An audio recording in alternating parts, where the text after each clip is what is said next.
Welcome back to another edition of the Penn State 365 podcast. I'm your host, Richie O'Leary, and as you can tell, we have a jam-packed episode with just about every co-host possible today. We got Dylan on my right. That's probably not correct because these are all going to change when I edit all this. Anthony underneath me, and then Marty in the other corner. Guys, Penn State, Ohio State this weekend. How are we feeling? I'm just going to kind of do a round-robin type thing here. Since Dylan, you're right next to me. Dylan, how are we feeling about this one? Yeah, I just did a podcast. I did a radio hit earlier today for an Ohio radio station, and I think it's going to be a close game. I think it's going to be a low-scoring game. I have a lot of questions right now about Penn State's health going into this game, and I think that could ultimately kind of be what decides this game. I don't think I'm going out on a limb on this one, but if Drew is able to go on Saturday, it's going to be huge for Penn State. Because if not, I think Bo's going to have the ability to move the ball a bit on the Buckeyes, but in a low-scoring matchup, I think you obviously want your QB1 out there. So, yeah, I think it's going to be a good game. I think it's going to be close. I think it's a toss-up for the most part, but the injury concerns are pretty high up for me on terms of discussion points for this one. Marty, what do you kind of think? Can Drew Allar, if healthy, do it? And if he's not healthy, can Bo do it? I think if you knew you were going to have 100% Drew on Saturday, I think I probably would be leaning towards picking Penn State. Mm-hmm. And I think where Ohio State's defense is vulnerable is somewhat in that deep passing game, which is what Drew does well, right? So, but ultimately, I think I'm in the same boat as Dylan. It's the injuries, right? It's not just Drew Allar. It's Denai Dennis Sutton. It's Anthony Donka.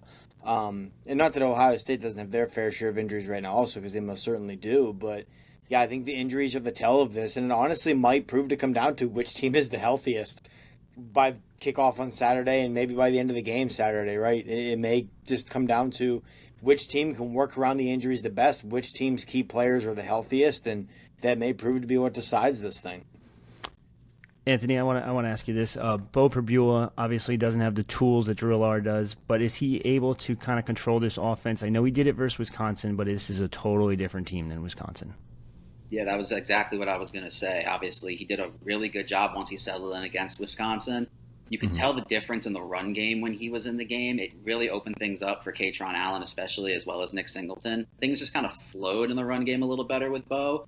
But at the same time, he made some nice throws, but he made some throws in some tight windows that probably won't be there against an Ohio State defense that's faster and a little bit better than the Wisconsin defense they faced. So that's where you're really going to want Drew to be at his best and be able to make those throws. I think Bo has the potential to be able to do it, but it's going to take a lot of creativity, and it's going to take some more magic from Andy Koltanicki to make it work if that's the way they have to go. Yeah, of course. Marty, I want to kick it back to you. Ohio State, what is kind of your biggest fear when looking at their offense? I know they're very potent, and I never would have thought I'd say they're number 2 behind Indiana, but they are number 2 in the Big Ten behind Indiana. To me, it's his wide receivers. The running backs are very good. Don't get me wrong. Henderson and Judkins might be the best 1-2 punch in the country. Mm-hmm. But the current state of Ohio State's offensive line, paired with the strength of Penn State's defensive line, even if Denai Dennis Sutton doesn't go, the running game does not scare me nearly as much, and that's a big reason why. It's just because of the state of their offensive line. But those wide receivers, man, Jamar Smith, Emeka Buka, they're good. They're real good. Now, again, with the state of this offensive line, I think that can help you take away some of that deep passing they're going to want to do, some of those super explosive plays. But, man, those guys don't need to be explosive in terms of getting deep down the field to bust big plays, right? They're the kind of receivers you get the ball in their hands in space and look out. So to me, it's definitely those wide receivers. And, Penn State's secondary for the most part has played well this year, but the only time they've ever been tested by anything remotely close to the wide receiver crew they're going to see on Saturday was against USC. And there's definitely some issues there. Yeah. Anthony, I want to ask you this one. Quarterback Will Howard came out earlier this week. I'm sure everyone heard his comments. He was basically talking shit, to be honest. What are your thoughts on that? And do you think that's just something that they're going to kind of use as bulletin board material? Is this team just hearing that over and over and over again in the locker room? Quite frankly, I think Will Howard used it to hype himself up for this game. Sure. He can feel however he wants to feel about Penn State, feeling he was spurned by the hometown school. But Ohio State did too the first time around. Obviously, it worked out for him. He went to Kansas State, played really well, and is at Ohio State now. But Yeah, I think he's just hyping himself up more than anything. And absolutely, I think the team is using it for bulletin board material. I think every school in the country, Penn State included, puts together stuff that they can use to try to motivate the team as much as possible. And why wouldn't you put something up there like that? Yeah, no, of course. Dylan, going back to the passing game, or sticking with the passing game, I should say. Can AJ Harris, Jalen Kimber, can Cam Miller step up? Are these DBs going to be able to handle such a talented wide receiver core? I think they're going to be able to keep that Ohio State wide receiver room in check for the most part. I mean, there will be big plays for Ohio State's passing attack. Mm-hmm. Jeremiah Smith will probably get his, big 50, 60-yard reception, maybe a touchdown. But I think for the most part, they have the ability to keep this wide receiver room in check. Obviously, it's by far the best they've faced this season, but they faced a pretty good USC wide receiver room earlier this year that has, similar speed, and I thought they did a quality job against that wide receiver room as well. But at the end of the day, I think the big thing is Will Howard's been putting together a good season, but he's not an elite quarterback like Ohio State has had in recent years, in my opinion, which makes a big difference in the passing attack as well. So I think overall they'll have a good chance of limiting the damage. There will be damage, but I think they'll be able to do enough to keep Penn State in this game from a defensive standpoint. Either of you two, I guess you can answer this. Ohio State has some injuries along that offensive line. Now, it's clear that Penn State also has some injuries along the defensive line. Despite Penn State's, I shouldn't say injuries, lone injury with denied Dennis Sutton. Yeah. Despite that lone injury, can they still create that pressure against a kind of beaten and battered offensive line from the Buckeyes? I guess I'll go first here quickly. I think they'll be able to create some pressure, but I mean, we felt like that in years past too. And Penn State hasn't had that success. So it's going to be interesting to see what happens on Saturday. I do think Penn State has a chance to take advantage of the left tackle situation for Ohio State. I mean, you'd have to imagine Abdul Carter could get put on that side quite a bit and go up against whoever Ohio State has at left tackle. That's a big question mark coming in this game. I think the big difference from years past, though, is the interior of the Penn State defensive line this year is phenomenal compared to years past. It was good last year, but I mean, Penn State has 5 guys right now in the middle of that defense that they trust can get pressure on the quarterback or at least get into the backfield. Zane Durant's been one of the most underrated defensive tackles in all of college football this season. And, we saw what was it Vanover last week or was it yeah, I believe it was Vanover. Vanover last week. We saw what they were able to do with pressures last week when Dennis Sutton went out and Wisconsin had to focus primarily on Abdul Carter. And I think this week we could potentially see something similar play out for Penn State. Carter is going to get a majority of the attention from Ohio State's offensive line this week. So I think there is opportunities for the rest of the defensive line for Penn State to make some noise. But, Ohio State has a tendency to play up in this game over the last few years, especially on the offensive line where it's been a question mark in years past. So while I think Penn State has a chance to make noise there, it's not one that I'm necessarily highly confident in either going into the weekend. I know you talked about the edge rushers, but Marty or Anthony, either one of you, Zane Durant is currently number 9 overall per PFF in overall defensive line grades. What makes him such a talented defensive lineman despite being a little bit on the smaller side? He's a freak athletically. He's so explosive, relentless motor, extremely strong lower body that he uses to his advantage. And that's what makes him hard to block. I mean, he's going to get that low center of gravity. In football, 9 times out of 10, the low man's going to win. And, just his stature alone is going to make him the low man a lot. And you combine that with his strength, with his explosiveness, with his freaky athleticism.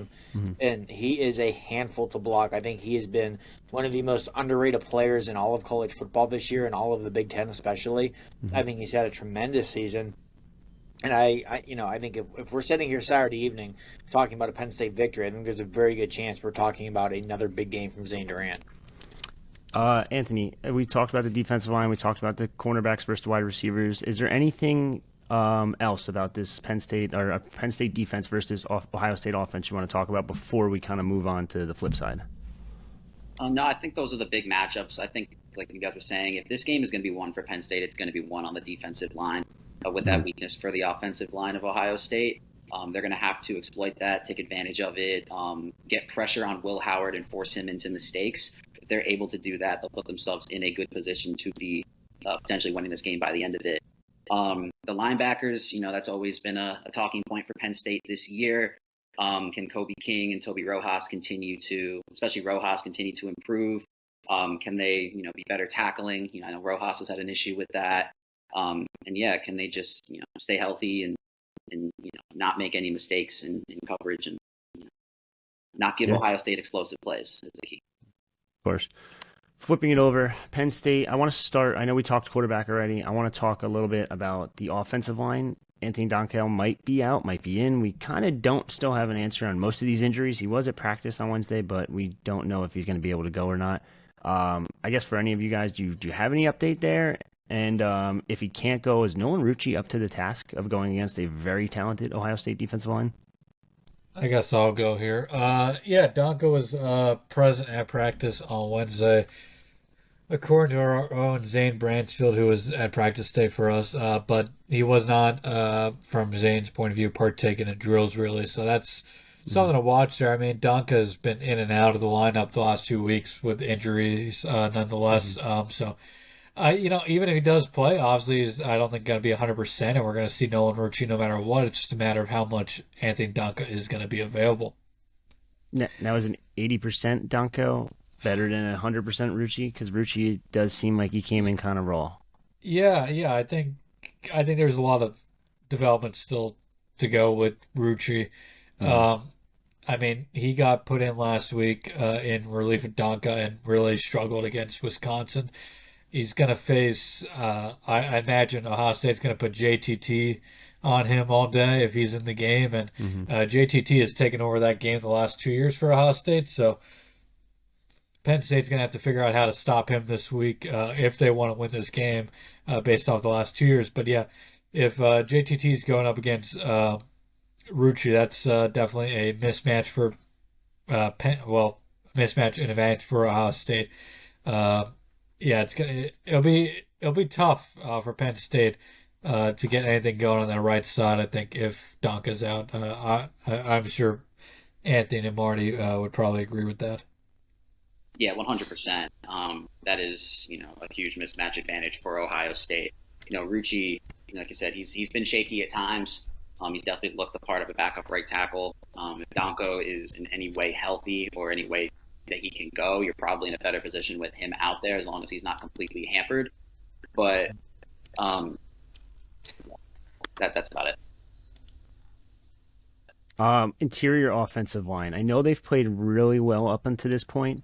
Can they handle this defensive tackle front from Ohio State? Tyreek Williams is really good.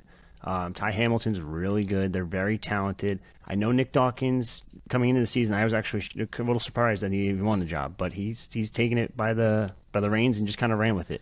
And the two guards have been pretty phenomenal. Can they handle this Ohio State defensive tackle line or formation? I'm messing up left and right here. You know what I meant. Yeah, Marty, how about you take this one? Yeah, I think it's going to be a fun battle to watch. It's like you mentioned, those defensive tackles from Ohio State are very, very good, but one of the strengths of Penn State all year has been the interior offensive line, right? Vega Ione has been their best offensive lineman this year, in my opinion. I think he's been one of the better offensive linemen in the Big Ten. To steal a James Franklin-ism, Sal Wormley's been steady Eddie at right guard, has been for 3 years now. And like you said, Richie, Nick Dawkins really has played, I think, better than anybody could have hoped and anticipated. So I think that's going to be key to watch as well, especially we're going to see some, as you guys touched on, potentially some issues in the tackle position. So some of the run game and that sort of thing for Penn State, even the passing game might be important to have those lanes there for your quarterback to step up in the pocket to get the interior running game going, and that's going to fall in those three in the middle. And I think that's going to be a fun battle to watch because it's definitely a strength-on-strength battle, I feel. Now, Nick Singleton, Katron Allen get past that first front. That second front, that linebacker core is also kind of deadly. As good as Penn State's rushing defense is, Ohio State's is technically ranked better when it comes to the numbers. Can Nick Singleton create that big play? Can Katron Allen be that consistent 4 to 5 yards per carry? It's going to be tough. Well, I want to know your guys' kind of thoughts on that. I guess I'll go first here. Yeah, I mean, that's the big question, right? The rushing attack over the last few weeks has kind of been struggling. In the fact, yeah, they have been able to gain yards. I mean, they did a quality job last week against Wisconsin, but they haven't really had a lot of big plays on the ground in a while, and that was the problem last year, right? That was what we were talking about, and it was really good in the first half of the season. The last few weeks, it kind of has tailed back off towards closer where it was last year. I still think it's in a better spot, but the problem is I don't know if Nicholas Singleton's 100% yet, and if Nicholas Singleton's not 100%, I'm not sure Katron Allen is going to be as efficient as he could be in this one without a fully healthy Singleton. Now, Allen was really good against the Wisconsin defense last week, but this Ohio State defense is bigger, stronger, faster. So, I mean, I think it's going to be one of the big keys to the game. I think if Penn State can run the ball successfully, efficiently, and get a couple big plays in this game on the ground, they have a great chance of coming out with the victory. But I think that's to a degree asking for a lot considering what we have and haven't seen the last few weeks. I mean, what's your thoughts on that, Anthony? Yeah, sorry, I just watched Freddie Freeman just destroy my hopes and dreams again for a second. But yeah, with Nick Singleton, I was talking about this with a friend earlier, and I think the biggest thing for him right now is the mental side of playing through an injury. And I was actually talking about this with somebody who gave me a good perspective on it. They said, like, for a lot of these guys, especially, high school going into college, they've never really had to play through injury before. And it's not just the physical part of it, it's the mental side of it. Like learning how to play, while they're banged up and how to trust your body still. And I think that's a big thing for Singleton right now, potentially. And potentially even a guy like Donka, who's been in and out of the lineup so much the last few weeks, banged up. Yeah, and you could tell by Franklin's comments, they were pretty interesting, where it's like, you get the trainers and the doctors involved, but, a lot of times it's on the player whether they feel like they're helping the team by going or not. So, they have to learn their bodies and learn whether they can go or not. So I think, for Singleton, maybe he's having a little bit of a problem with, just trusting, his ankle or his foot, whatever he's been dealing with, and, still having that explosiveness. And a lot of it is confidence. Going to Ohio State's passing defense, I shouldn't say they've been exposed. The one game that they did lose, they've been exposed a little bit. We've seen Davison Igbinosun have some struggles. We've seen who's the other Jersey guy? Jalen McClain was playing a lot last week as a true freshman. This is an area where if you have Drew, I feel like you have to kind of attack. And you guys could tell me if I'm wrong there. Yeah, I mean, I think so. I think if Drew plays in this game, Penn State's avenue of winning this game is very much through the air. And I think if Bo is in this game, that's a game Penn State's going to have to rush for like 200 yards to win. If Bo's playing this game, Penn State's trying to shorten the game as much as possible. If Drew plays, there's more avenues to a victory. But, I mean, this Ohio State secondary is allowing 63.9% of opposing passes to be completed this season, which is ranks 101st in the nation. They do a good job of limiting the damage on those completions. I mean, opponents are averaging just 6.1 yards per completion. But you look at what Penn State's done in the passing attack this year with Drew's arm, what he's been able to do as a passer this year. I think that's where this game would be won for Penn State, is through the air. The question, I think, is can Penn State's wide receivers get enough separation in this game consistently to give Drew the opportunity to make some of those big throws that he's going to probably have to make to win this game? Marty, what are the chances I see a Julian Fleming masterclass against his own old program? I mean, I think a lot of people in Penn State circles would love to see that, right? I mean, it would be something else if Julian Fleming, after his recruitment and winding up at Ohio State, and then things kind of going full circle, winding back up at Penn State, if the crowning moment for him there is, having a game where he goes off against the Buckeyes to help Penn State beat them. But yeah, we'll see. I don't know if I necessarily feel like that's going to happen, but it'd be pretty awesome to see on a lot of fronts. All right, I'm going to do round robin with this one. Anthony, biggest X factor for Penn State on offense and Penn State on defense going into this one. Ooh, good question. I'm going to say it's got to be a receiver. I'm going to say they need Harrison Wallace to have a big game in this one. I think we all know Tyler Warren's going to show up to play because he's the best tight end in college football. He shows up to play every single game. But I think you need a good performance out of one of those other wide receivers, whether it's Wallace, Clifford, Fleming, whoever. I'm going to say Trey Wallace is the X factor offensively. Defensively, I'm going to say one of either Amin Vanover or Smith Vilbert. I think if Denai Dennis Sutton can't go, you need one of those guys to step up, maybe get a sack, have a big game, seal the edge.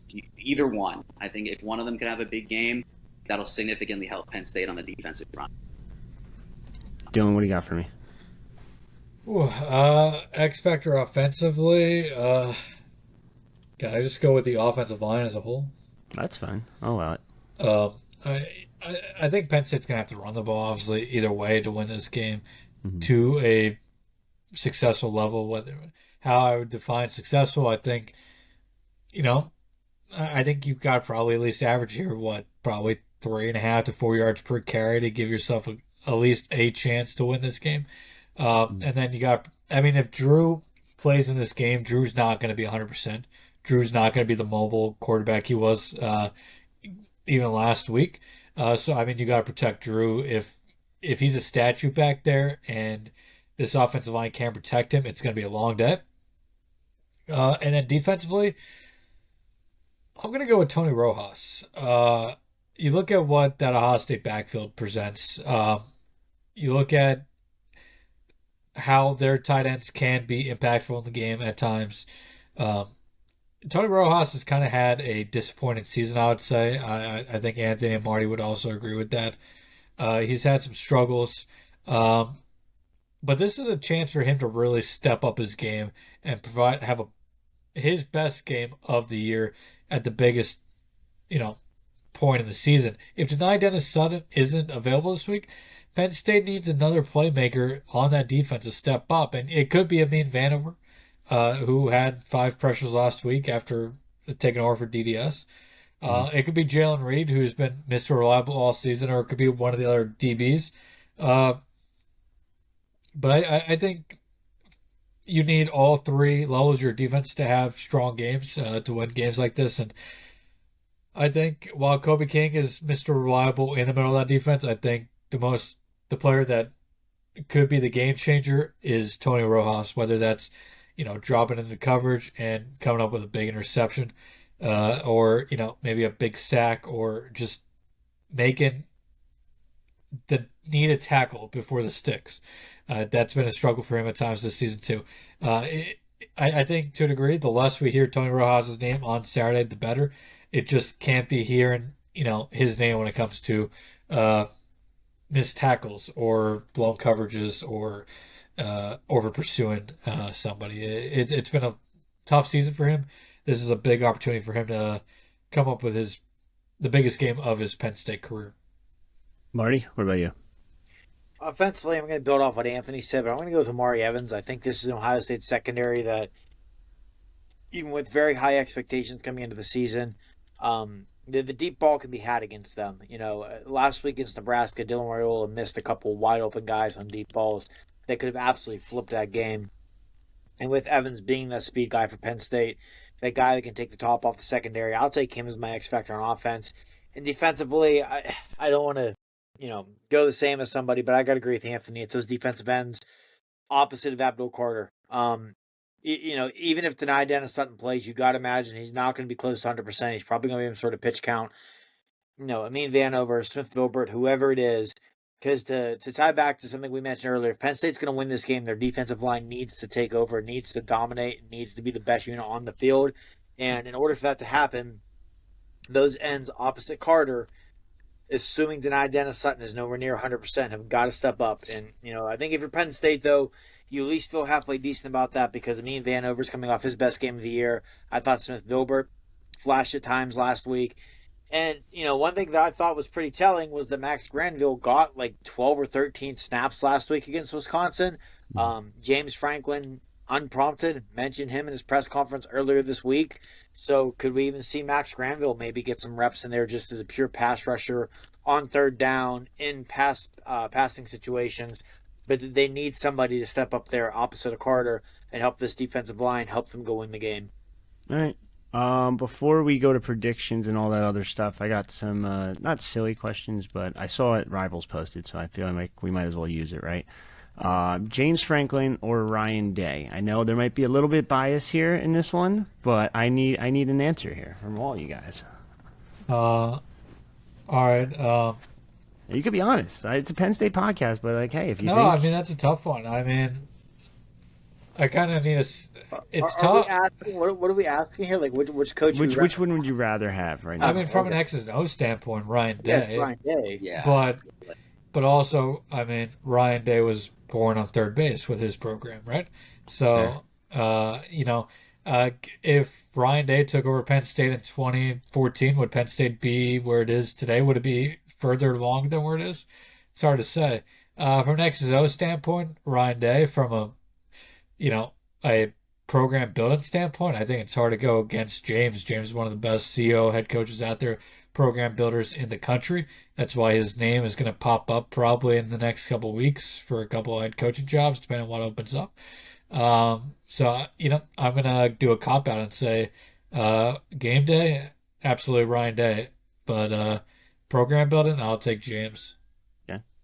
That's a very fair assessment. I honestly think they both have their faults as coaches, and it's almost kind of a coin flip and a what do you prefer in your head coach kind of deal. If you want an offensive mastermind head coach kind of guy, you want Ryan Day. If you want a guy that's going to recruit his butt off and build a program from the ground up, you probably want to go with James Franklin. Yeah, I think that's where I'm at. I mean, like you said, Anthony, they both have their faults, right? I mean, Ryan Day teams, right or wrong, have developed that reputation of not being, mentally tough or whatever it may be. They're a combined, 4-18 against top 5 teams. I mean, albeit beating top 5 teams is very hard to do, but still, that's something that's there. But I think I'm with you guys. If you're going X's and O's, I would say Ryan Day. But if you're looking to build a program from the bottom up, James Franklin's done it twice, with what he did at Vanderbilt and then what he inherited when he got to Penn State and what he turned this program back into. I mean, I've always said, regardless of what you think about James Franklin as a game day coach, on those other 353 days a year, you have a hard time finding someone better to lead your football program. I think that ties into this conversation, right? On game day, anybody's going to take Ryan Day. But, again, James has twice inherited a program that was an utter dumpster fire and has twice risen those programs, one to the highest they've ever been. And Vanderbilt and Penn State is taking the program to a height it had not been at since at least the mid to late 90s. So, yeah, I think, building the program from the bottom up, you go James Franklin, but in terms of game day and X's and O's, you take Ryan Day. Fair enough. True or false, Penn State, win or lose on Saturday, is still in the college football playoff no matter what? I think obviously they have to win out, of course. I think we should all just go one word, true or false here. So, Marty, you can start. True. Yeah, it's true. I'm nothing really to add, I think, to that one. But yeah, I mean, it would take, I think, a disaster at this point. I think we all agree for Penn State to miss the college football playoffs, especially after winning last week. That's fair. College game day is on campus this weekend. It's kind of a dumb question, but I am going to just keep asking these dumb ones. What are you hoping to see on these signs this week? Because I feel like you can get really creative with this one. That's a good one. I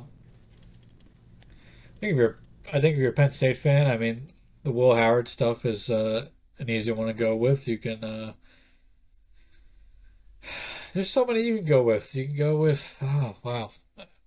I mean, there's so many options that it's kind of hard to pinpoint an exact one. I'm bad with these creative ones, so... I wish I knew this question was coming. I would have put thought into it. Can we come back to this? Gotta catch you on the spot. Gotta catch you on the spot. Something good. There's always a couple of good ones directed at Herb Street, so that's always a fun one. Yeah. Yeah, but I feel like with Penn State's different because Kirk loves Penn State more than his alma mater at this point. I'm convinced of it. No one will ever convince me otherwise. Yeah, that's true. I if I can, I actually have a question I'd like to ask. Yeah, go for And it. it was brought up on the radio hit I did earlier today. And it was more or less, is this a big game for James Franklin in terms of like this is a must win for James coming in this week? Because on one end, he's 1-9 against Ohio State. If it's not for a blocked field goal, he's 0-10. And Penn State hasn't gone over this Ohio State hump. On the other hand, Penn State, loses this game, they could still find themselves in a better spot in terms of the college football playoffs than Ohio State when it comes to seeding potentially down the road. So, I mean, is this a must-win for James Franklin? It's not a must-win for Penn State in the grand scheme of things. Losing on Saturday doesn't change anything in terms of their, chances of making the playoffs, really. They'll still make the playoffs at 11-1. They'll probably be a top 7, 5, 6 seed in that. So is it a must-win for James? And I mean, that was I wouldn't say it stumped me, but it got me thinking. I think for the perception of James, it's a must win. Because I think the biggest thing when you talk to just a casual Penn State fan or a college football fan in general about James Franklin, the first thing that they'll think is, oh, can't win the big game. Yeah, that's just kind of his MO at this point, and it's validated. He's except for 2016, and he's won a couple of big bowl games, but never got to the playoff. So it's valid for now. If he wins this weekend, yeah, it does kind of help change that perception of him. And while it's not a must-win for Penn State, it would be almost a program-defining win in a lot of ways for Penn State.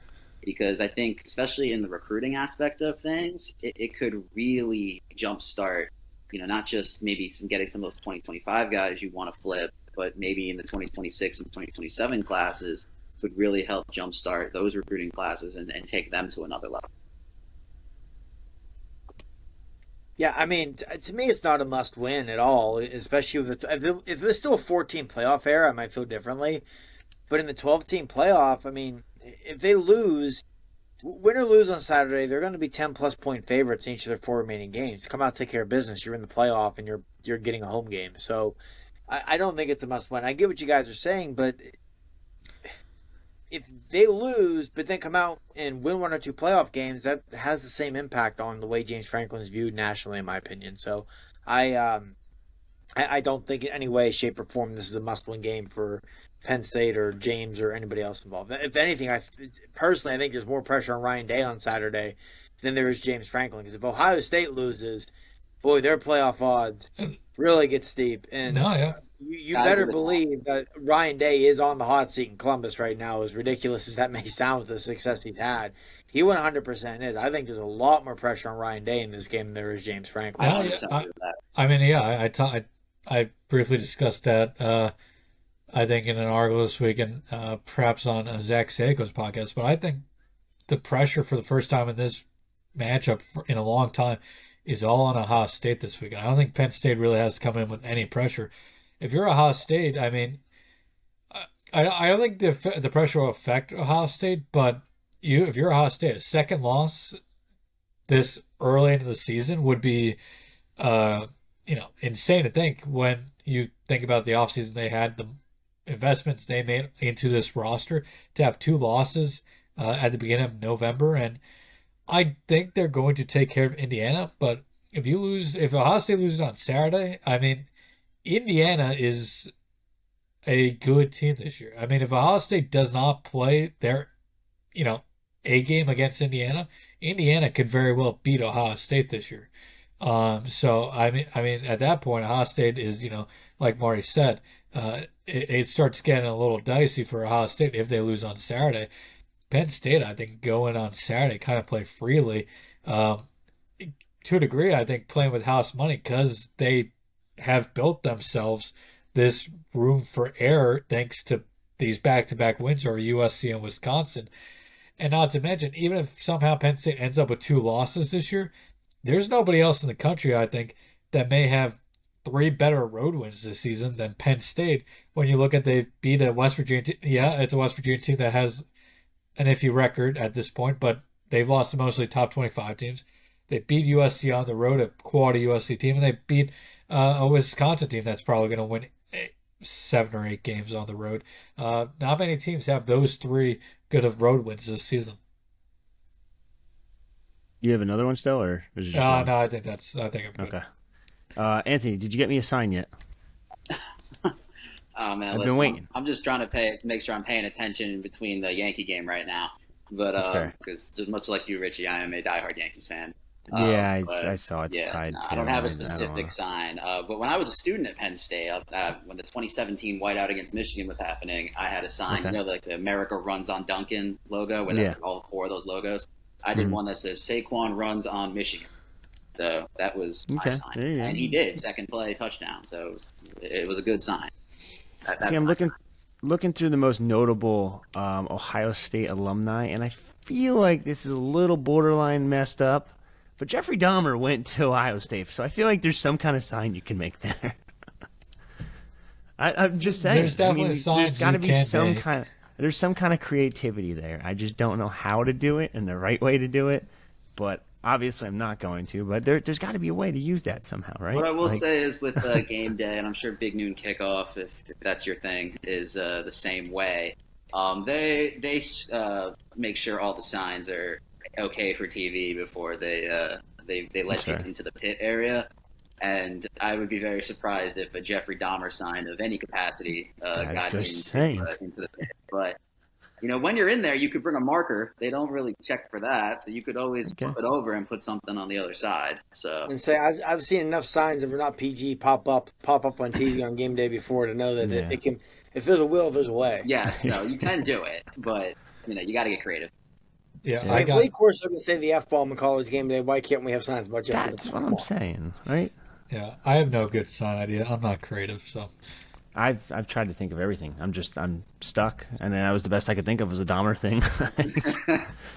I'm looking through all their alumni. I'm like, how can I make this work? And anyway, besides the point, I had one more and I can't remember what it was. But guest picker. Who do you guys think is going to be the guest picker? I know me and Dylan talked a little bit about it on our pod earlier this week, but there's so many options, and I just saw a really cool one. And hear me out here, Jonas Suotamo.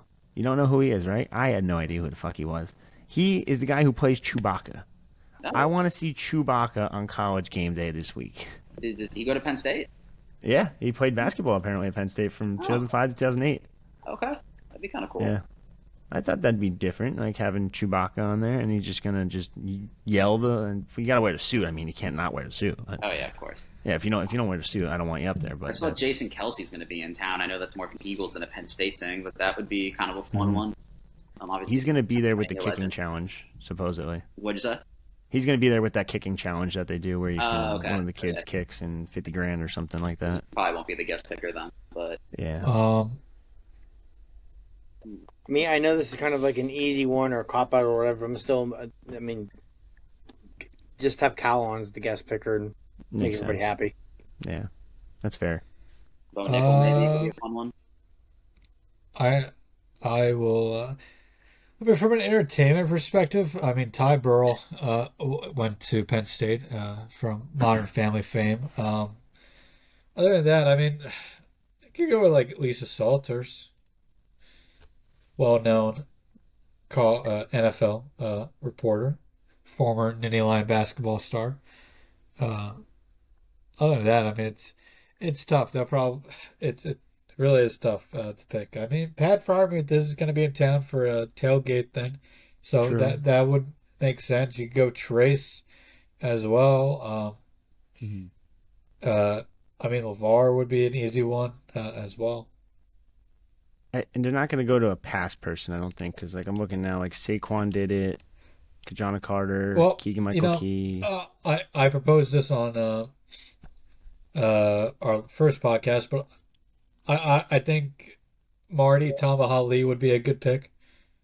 But if you want to maybe especially for Ohio State week, absolutely. And I think everybody knows. Not everybody. I think a lot of football fans know Lee, but I think if you want even more people to know the guest picker, and you want to go similar, you can go Navarre Bowman, because obviously interesting. great NFL career.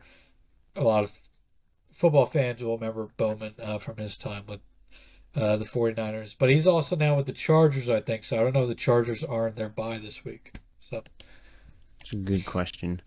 That's really all I got for you guys. You guys have any other final thoughts before we do predictions, or just want to jump right into it? I would say I'll just say this is going to be a really, I think, exciting game on Saturday. I think it's going to be a great atmosphere. I wouldn't be surprised if we see a new record at Beaver Stadium in terms of attendance. Could be the first 111,000, person attended game at Penn State at Beaver Stadium. Yeah, it's going to be really exciting. Hopefully, it's a good game. Hopefully, it's a close game throughout. I know Ohio State fans and Penn State fans hope that it's a blowout in their individual team's favor, but yeah, hopefully this is a good one. I think it's going to be a good one. And yeah, this prediction coming up was a tough one to make, and it's one I don't even really feel good about right now, just because there's so many question marks still with recording this a little bit less than 60 hours until kickoff. Yeah. 3-point spread. Ohio State's favored. It opened at 4. It dropped a point already. It was at 47.5 over under, and it's actually down to 45.5. So the money is coming in towards Penn State. The money is coming in on the under. I guess I'll start with you, Anthony. What are you kind of thinking with this one? Oh man, I was hoping you would start with me. All right, man. Do you want me? I can switch. No, you put me You in the can hot steal seat. like Dylan's prediction after. I'm gonna rat it out. I've been back and forth on this one. It's like picking with your heart versus picking with your head. My heart always tells me Penn State, but my brain, I just find it hard to believe that this team is gonna go 12-0. They're just gonna. It's so tough, but I am gonna say I think Ohio State does win in the end. I'm gonna go something like 23-20. I think it's going to be a very good game, like Dylan said. I believe that the boys can win it, but if you're putting me on the hot seat and telling me I have to make a prediction, gun to my head scenario, I'm probably picking the Buckeyes to win it in the end. Okay. Marty, what do you got? Similar to Anthony, it's just my head tells me. I've seen this so many times. Last year, I thought was the year Penn State finally over the hump against Ohio State again. They did not, obviously. And then this year, you have the injury aspect of it. And like I said, it's not just Drew. It's Denied Dennicide, and it's Anthony Donka against JTT and Jack Sawyer in that pass rush. I think Ohio State wins. Again, if Penn State was clearly healthy, maybe I feel differently. But I think Ohio State wins. Probably something like 27-20, 27-17 maybe. But yeah, give me the Buckeyes to win in this one. Yeah.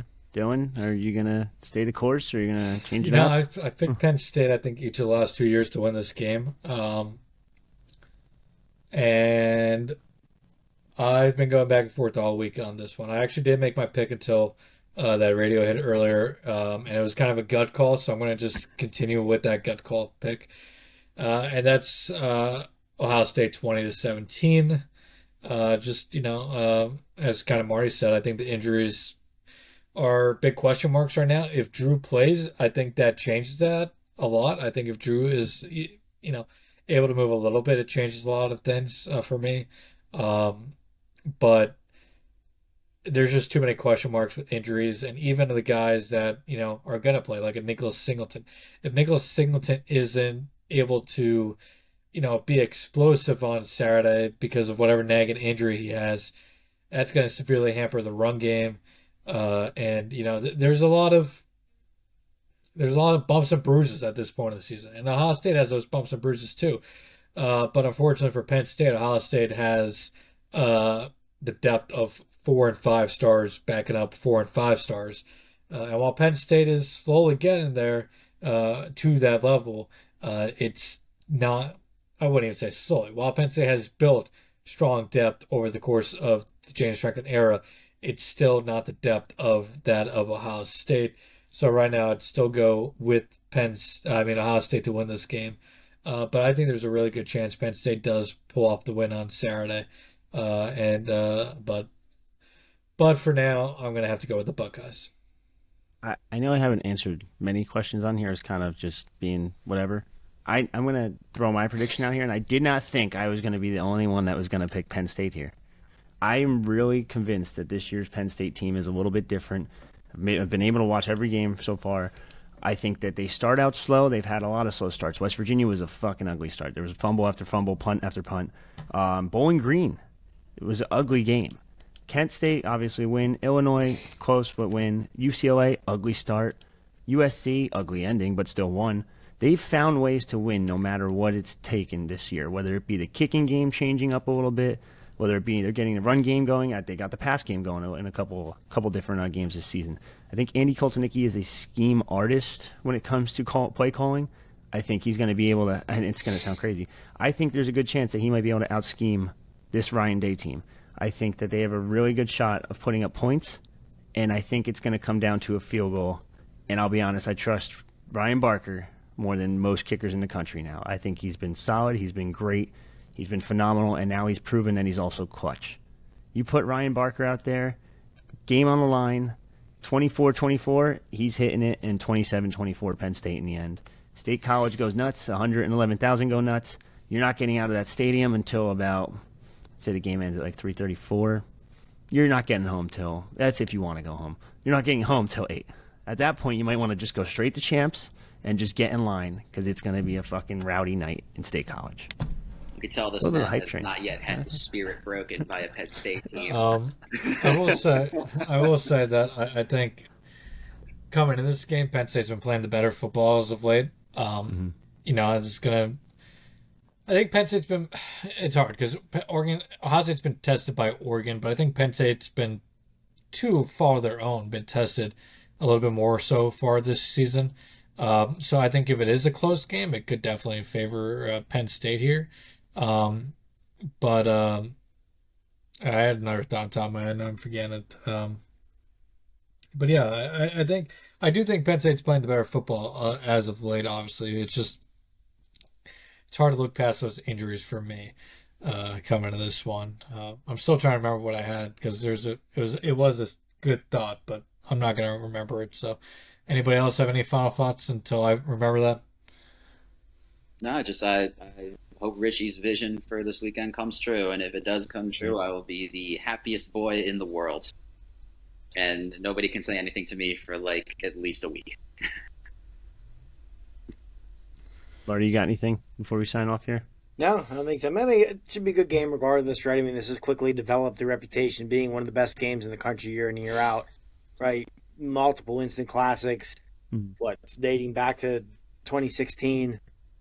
I think every game except for 2 or 3 been one-score game. It's James has always had his team ready to go for Ohio State. Even year one, whenever that roster was so badly undermanned, they would have beaten Ohio State if not for just god-awful officiating. That's an Ohio State team that won the national title. So, I expect it to be a good game. I expect it to be a competitive game. But, we'll see. We'll see what happens on Saturday. Doing anything else? Yeah, quickly, we didn't bring it up, but you kind of brought it up. If they're going to win this game, the one thing they absolutely have to do is avoid a slow start again this week. You can't do what they did against USC. Can't go down 2 scores early. If they go down 2 scores to this Ohio State team early, it could be a quick one in terms of competitiveness. But Penn State has to get off to a fast start this week. I expect them to come out throwing punches, but I expect the same for Ohio State. Ohio State's playing to a degree with their back against the wall at this point. Like we said, the pressure's on them. But should be a good one. By the time 12 p.m. on Saturday comes, my prediction could change if Drew is able to go. Should be an interesting next 48 to 60 hours to see who is going to play in this one and who's not. Yeah.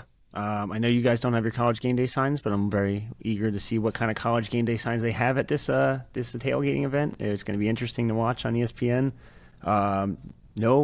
I guess we got to kind of bring it up because we didn't bring it up on the last pod. No former president, so I guess you're going to not have to worry about all the lines. Then there's still probably going to be lines. I'm sorry.